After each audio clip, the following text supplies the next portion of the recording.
So I got the positive and negative wires hooked up here. The negative wires are going directly to the regulators and the positive wires are going to the switches. I just tested it before I would turn on the camera, but that's a slight problem, so let's try and do it again.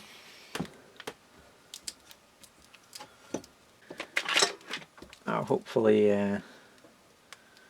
we don't blow anything up.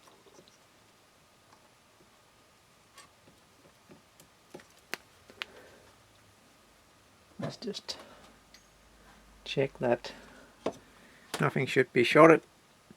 So I don't know if you can see everything here. So I turned that on, but nothing happens. Well, it did the first time. Now that one, that turns on this one, so that's okay. And then this one, that should turn on these two. Or what? No, these two. Sorry. And it does. So now let's try and turn off this one. That shouldn't do anything. That one. And that one.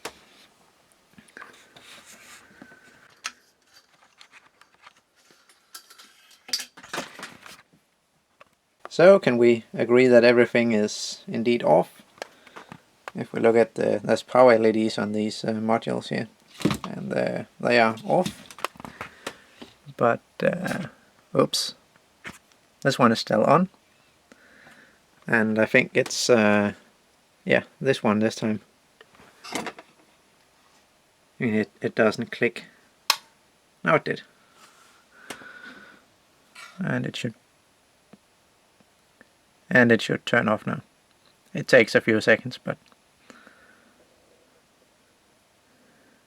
yep.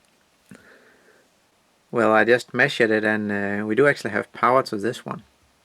So I don't know what's up with the LED. Maybe the fuse has blown or something. It was working earlier, so anyway. So I think that switch is fine. Oh, that was this one is for this one. Something probably went wrong with the regulator, but I'm pretty sure it was working. But now I just disconnected the battery and waited a few minutes and connected it up again, and now this switch is still not turning off, and this one won't even latch in the off position anymore.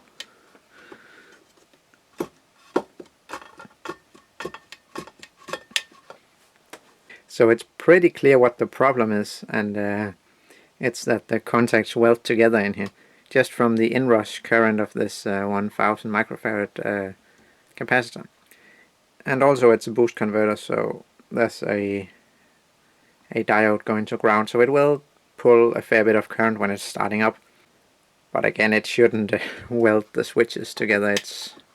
They are meant for 250 volt 10 amps or 125 volt at 20 amps, I believe it is.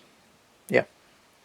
So I just disconnected the batteries, and we'll try and take the switch apart and see if we can figure out what the problem is.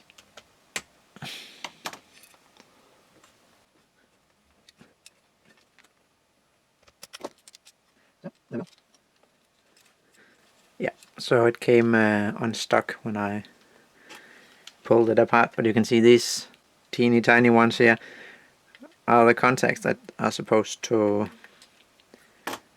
handle 20 amps, and I have one of them here, and maybe they can, but the thing that is switching them on and off is just this spring, and what you do with the contact is you just flip it like this, so when you do like that it's supposed to lift and go down when you do that. And anyone who did a little bit of physics will know that if you apply a force directly on the pivot point of something, it has almost no effect. So that's why it cannot turn it back off. We can actually see the spot here where it welded the contact. If it shows up on the camera, it's a tiny little one right there. and it shouldn't really be very hard to break that. But the way they designed this switch, there's no way it would be able to handle that amount of current that they claim it would. But after being taken apart, it works again. But unfortunately, I don't think we'll be able to use them.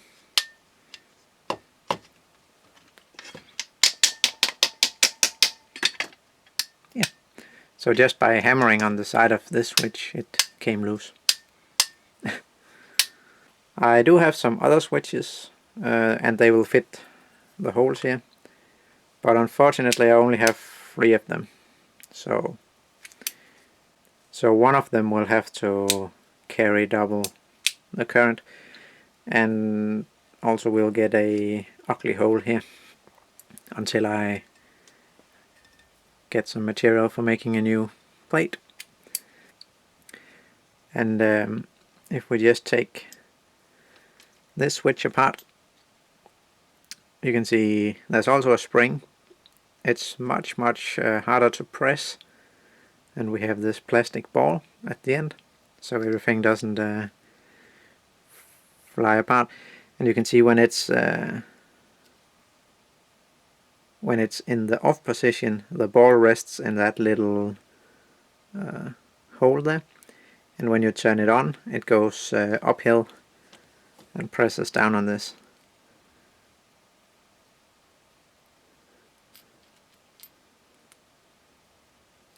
Like that.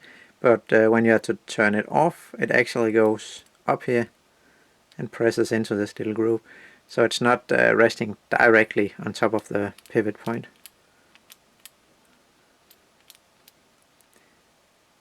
So they just moved it a couple of millimeters, but I'll bet you that this switch works 100 times better than the other.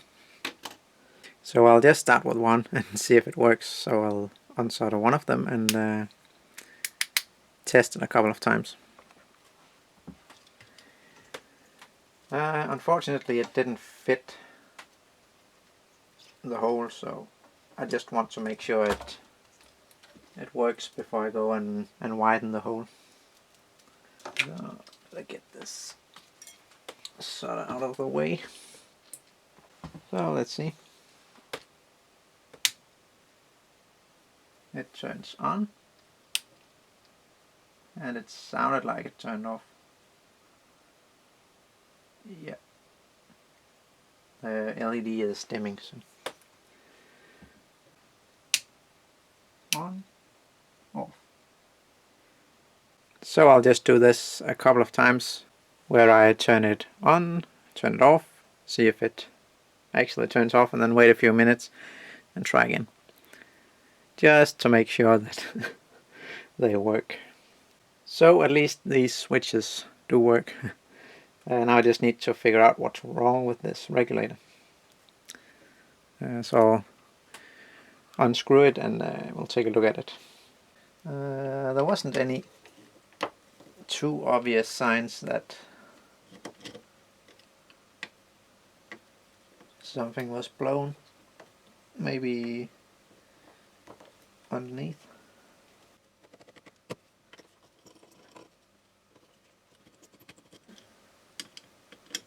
I did measure that we got some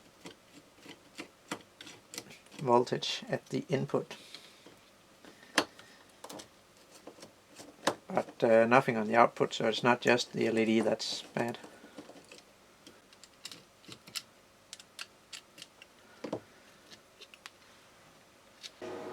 So the board is very dirty, and there was some loose tin on the backside, but nothing that shorted anything out. There are a few solder joints that doesn't look too good, but it does have it does make contact on one side of the board, so as long as the through plating is good, then it should be fine. I'll just hook up the power supply so we don't have a million amps going through it if something should go wrong. So it just charges up the capacitor and then it's like pulling nothing. 0 milliamps. So let's poke around a little bit and see if we can get it to do something.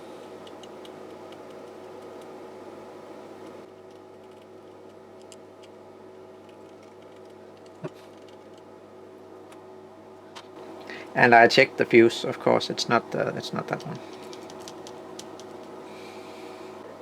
Well, I don't know what I said about the fuse, but if you look at the multimeter there, if I measure the voltage here, we get the 15 volts from the power supply, and on the other side we get like 0.3 volts. But I just measured the resistance. It was like 0.3 ohms or something. That could be the problem. Let me try and change it. Well, actually I don't have a 15 amp fuse, at least not here. So I'll just use a 10 amp instead. It should be fine. And voila. So this is a funny fuse. You can see if I hold it correctly, it's working. So that's just a loose connection inside.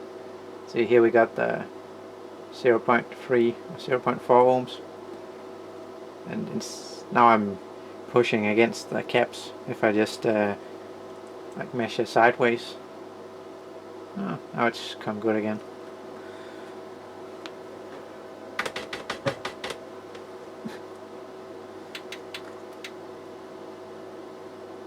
Yep, now it's 500k. It's probably just my fingers touching the fuse, but let's see if we can fix it. Nope. So that was lucky that it was just a dodgy fuse. I would have been in a bit deeper trouble if it was one of the regulators that was dead, because I kinda need all four, so so now I just need to go and widen these two holes and unsolder all these and put the new switches in. It's a shame that I have to use the same switch for two of the regulators. I really hope it can handle it, but it looks like these are better made, so I think we have a chance.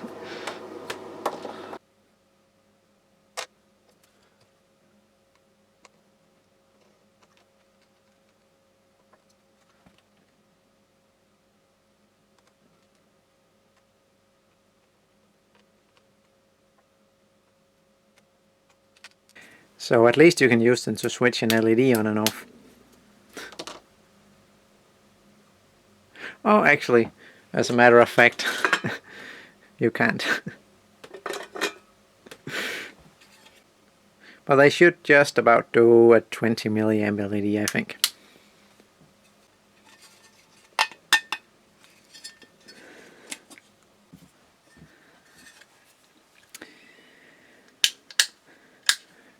So now I just have this ugly hole here that I need to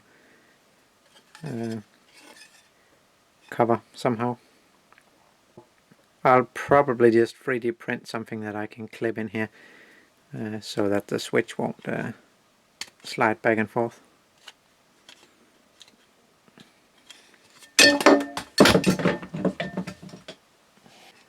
Okay, so I got all the wires soldered up and I tested that the switches work. So now I think we can try it with the batteries again.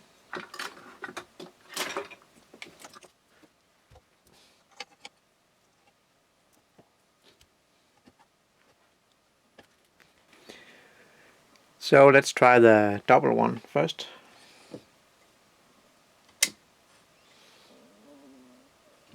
And I see two lights over here. And if I switch it off, we'll see if that works. Let's test the other ones. They seem to be working.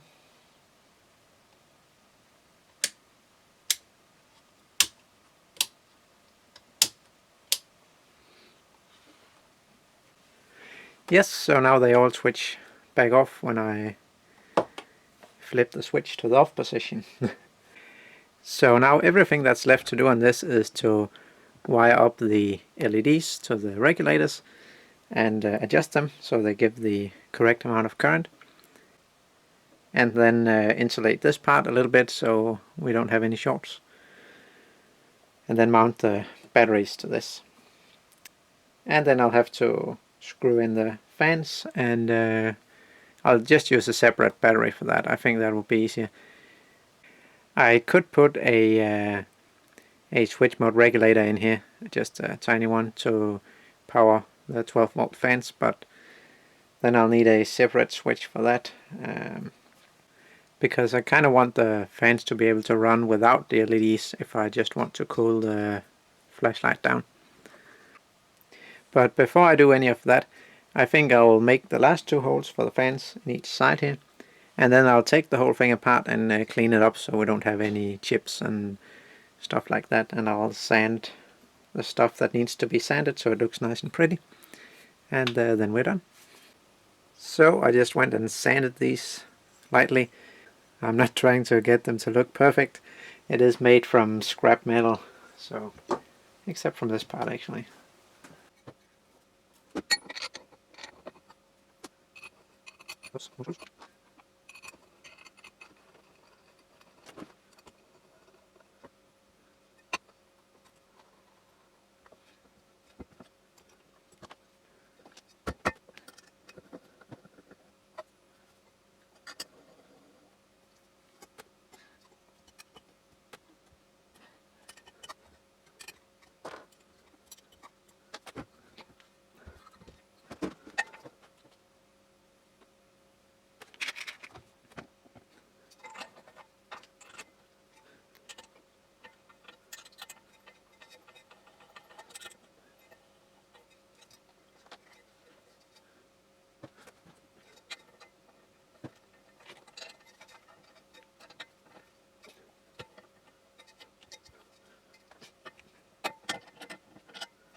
So I'm just checking the forward voltage of all the LEDs, just to pair them up so there won't be some in parallel that don't have the same total forward voltage.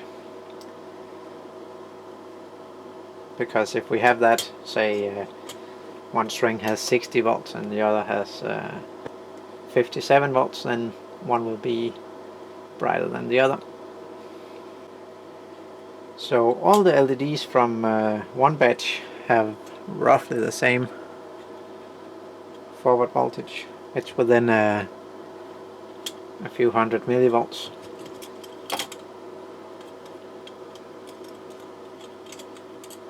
But the ones from the other batch range from 27 to 29 volts. But it looks like the only difference there will be is a couple of 100 milliamps. So it's not going to have a significant importance. I noticed that all the corners here are raised higher than the rest of the surface, so if we just screw them down, they will just be resting on these four corners, and the entire heatsink doesn't make contact. So I'll just go and wipe these across a file or a piece of sandpaper or something to remove the burrs on the edges here. So the LEDs are actually like concave, so the metal will not actually be touching.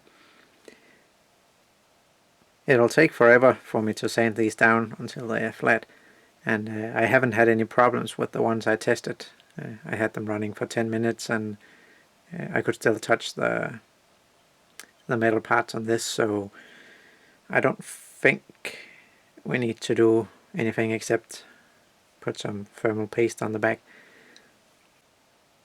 And it seems to be okay if we just fill the gap, so that's what I'm going to do.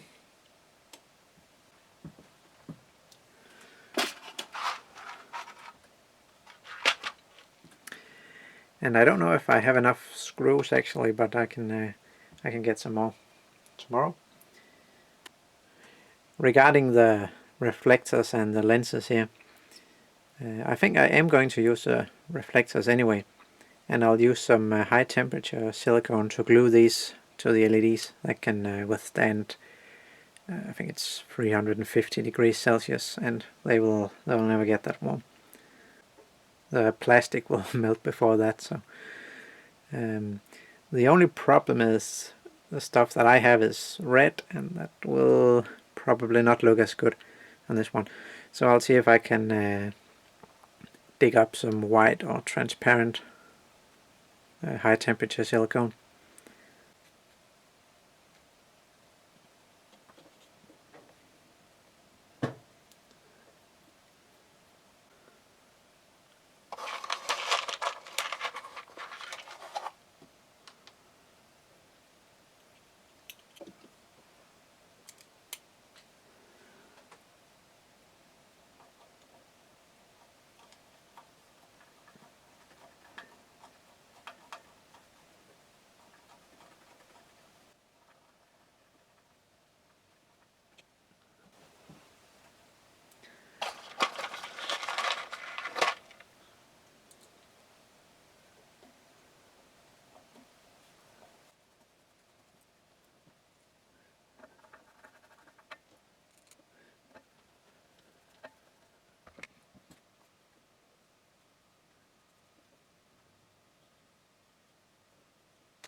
So there is all the LEDs mounted.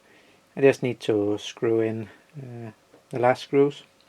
But it already starts to look pretty badass actually. So I just finished wiring it up. So they are in series 2 and 2. And then I got 2 of those in parallel for these, and then these 3 are in parallel because I only have 4 regulators. And the wires just go along the bottom here to the regulators, and I just hooked an ammeter in series and set the current to what it's supposed to be. So 6 amps for these down here and 9 amps for this strip here. I also velcroed the batteries in place with this velcro tape here, so that I can remove them when I need to charge them and if I want to use them for other stuff. So I guess we'll have a little sneak peek at what the light looks like. So the camera will probably auto adjust to the light here, but this is 400 watts, and if we add another 600 and then the last 800, it doesn't make much difference on the camera, but it's insanely bright. Let me try and put that on fixed exposure, and then I'll just turn on the full 1800 watts, and that's what it looks like.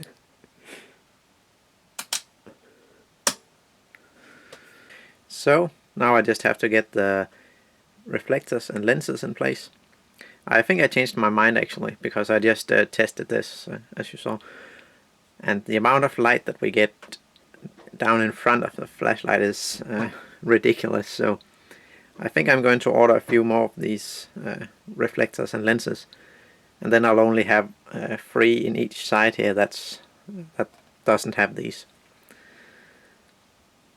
So what I'll do now with the 6 I have is I'll mount them on the top row here. That way I can turn them on and off with one switch. And then I'll order 8 more of these and put them on the last here, because 600 watts to spread light down in front of you, I think that should be enough. So I've been looking around for some high temperature glue or silicone or something like that, and really all I can find is this stuff that I already have. It's red, which wouldn't be the nicest thing to look at, but I found some transparent stuff from Germany, but that was only rated to 200 degrees. This is 310, and Loctite makes some that are rated for 350, but that's also red, so I might as well just use this. So I just flipped it up on some boxes here so it's easier to work with, and I'll go ahead and clean the LEDs first and wash all these with some soap and water, and make sure to clean them with water afterwards and then dry them so that the silicone will stick. These will be easy enough to glue without having too much of the red being visible, but since the lens is transparent, I think we'll get a red ring around this when I glue it in place here. So I cleaned all the parts and the LEDs, and if I test fit one of these, it feels like it's wobbling a little bit because the tabs on the back here are too tall.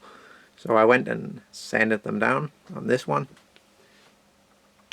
and that seems to fit a little bit better. So I'm just going to do that to all of them, and then I can glue them in place. So let's see if this is enough.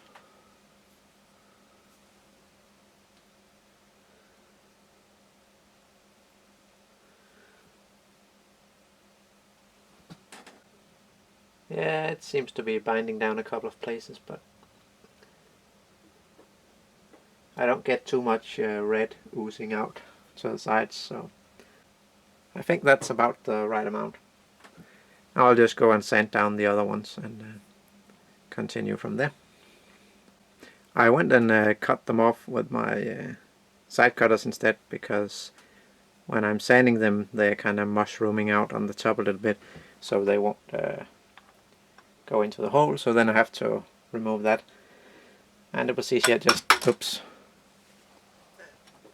and it was easier just to cut them. So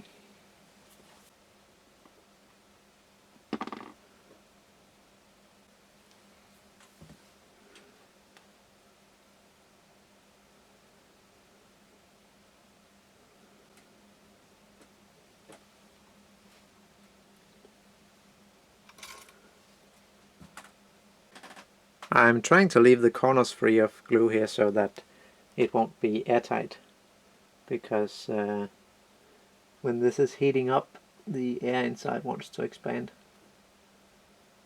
and we need a way for it to get out so we don't get pressure inside.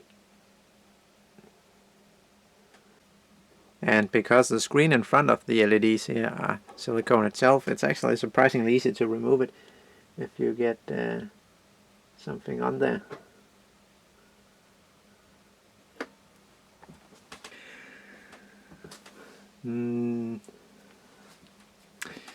Now a little heat would help it cure faster.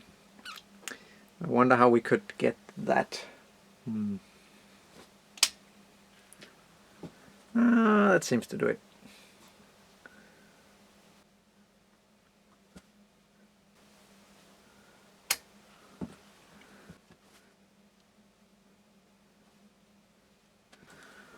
That wasn't enough.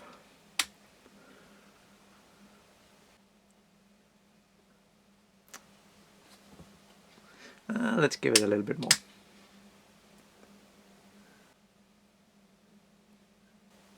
Jeez, that's bright.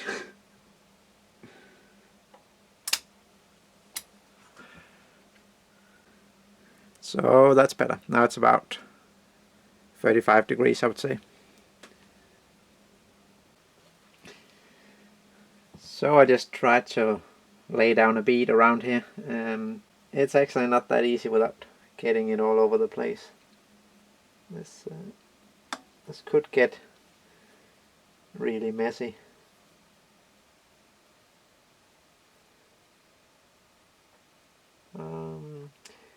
It looks like I do need a little bit more.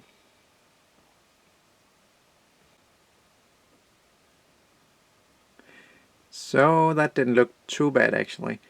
I just need to apply a little bit more to begin with, and then I can just wipe it off around the edge there.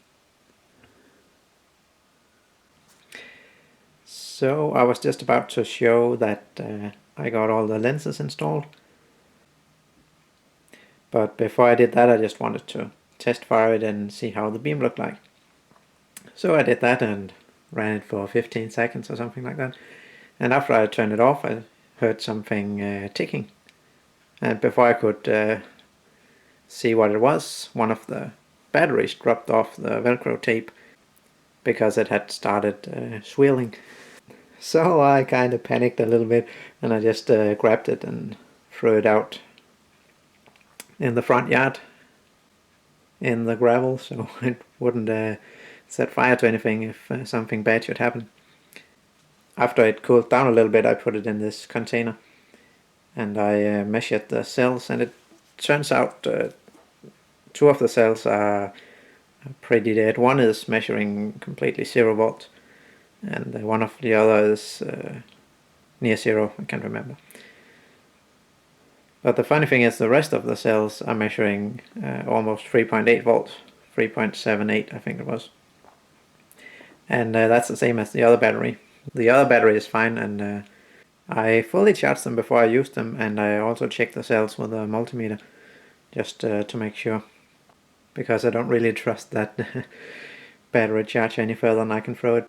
But all the cells were balanced to within 15 millivolts, I think it was, so there shouldn't be a problem there. So it has cooled down now, but you can see the sides here have swelled out.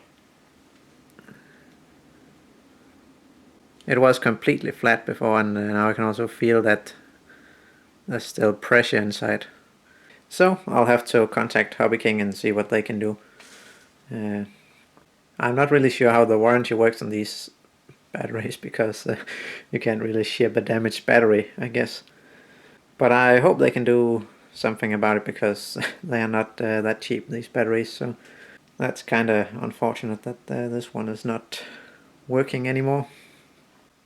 I could probably have avoided the battery swelling if I had checked the voltages before I turned it on the last time, but since I didn't use it that much, I didn't really think any of the cells would be low. And also considering that the other cells seem to be still almost at full voltage, there must have been something wrong with that one. So I just checked it again, and it's the last two cells, so near the red wire here, that are bad. The last one is measuring 1.8 volts, and so between the red and the white wire I get 1.8 volts, and between the white and the yellow I get 0 volts. All the rest, they're just fine, just around 3.78, I think it was, 3.77. So I can just check the other battery here. Of course that doesn't have anything to do with the other one, but as I mentioned, they had the same charge when I started, so it's just I don't want to bring the other one inside again, and it's completely dark outside, so we can't see anything. Probably tomorrow when the sun rises, I'll take a multimeter out and we can take a look at the other one. But if I just measure the voltages on the balance connector here, you can see that here we have 3.76, 3.76, 3.75, 3.76, 3.77, and 3.77 almost. So that kind of sucks. I definitely can't be running it with one battery, that's for sure. So if they won't replace it, I'll just have to buy another one. I hope they still have these, because they were on sale, because they couldn't ship them internationally, so they were half price. And this is what it looks like, all finished up. I got the lenses mounted, and the other ones that I ordered arrived also. Hobby King did replace the battery, by the way, but they didn't have any of the 6 cell in stock, so they put the credit onto my account, and I bought 2 free cells instead. It was almost the same price. And if you were wondering, they weren't actually going out of stock, it's just the international warehouse they couldn't ship them from, but you can still get them in Europe and probably other places also. I'm shooting this last clip after I tested the flashlight, and I think I've been using it for, I don't know, 45 minutes to an hour total now, and nothing went wrong with any of the other batteries, so it was just that one cell. Anyway, I hope you liked the build of this flashlight, and if you did, please give it the thumbs up, and if you haven't seen the test video, I really recommend you to go and watch it. It's pretty awesome, especially the new footage that I took. The first one I had the auto exposure turned on the camera, and you can't really see the full brightness of it, but in the last video I turned that off to manual, so then you can really see it. Anyway, thanks for watching this video, and I'll see ya.